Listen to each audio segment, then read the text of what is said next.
મિત્રો અહીંયા ચિત્રકૂટથી આપણે ગુપ્ત ગોદાવરી જવા માટેના રિક્ષાઓ ઊભા છે અને કુંભના મેળાના નિમિત્તે આ લોકોએ 4 ગણા ભાવ કરી દીધા. 30 રૂપિયા જે હાલતા હતા ને ત્યાં 100 રૂપિયા કરી નાખ્યા. અને તોય પાછા મોઢું તો બતાવતા નથી. और इसका लूट देखिए आप, कितने कितने रुपये ले रहे हैं.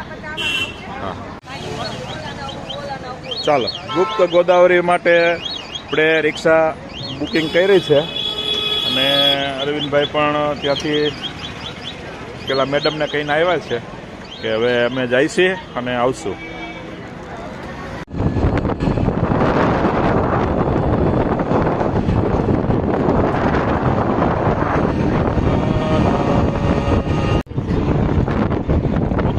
ઉતારી લીધું ભાઈ.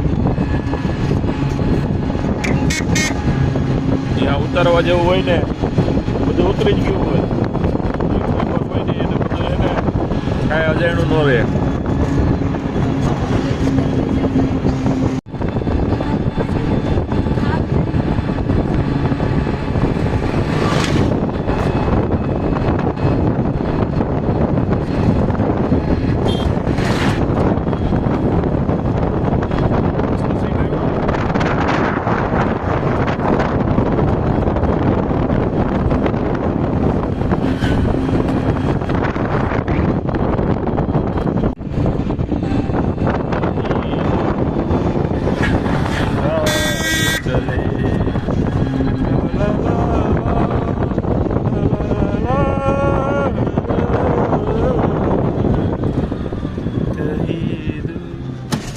તમે જોઈ શકો છો આ ઠાહોઠાઈ ભીડ અને ભીડની અંદર જેવા તેવા માણસો છેપાઈ જાય એવી આ ગુપ્ત ગોદાવરીનો સીન છે.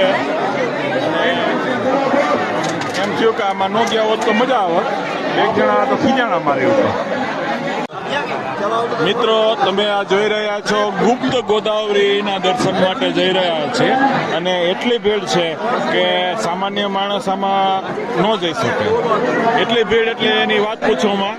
અને બહુ બધી ભીડ છે, બહુ બધી.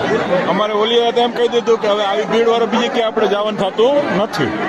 એટલે આ ભીડથી આપણે બચવાનું છે અને અત્યારે નથી આવવાનું આ પ્રવાસમાં.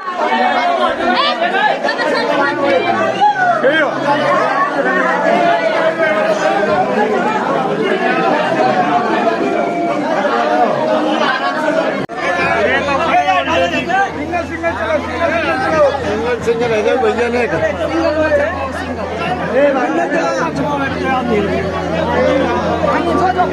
भाई आगे चलो आगे चलो भैया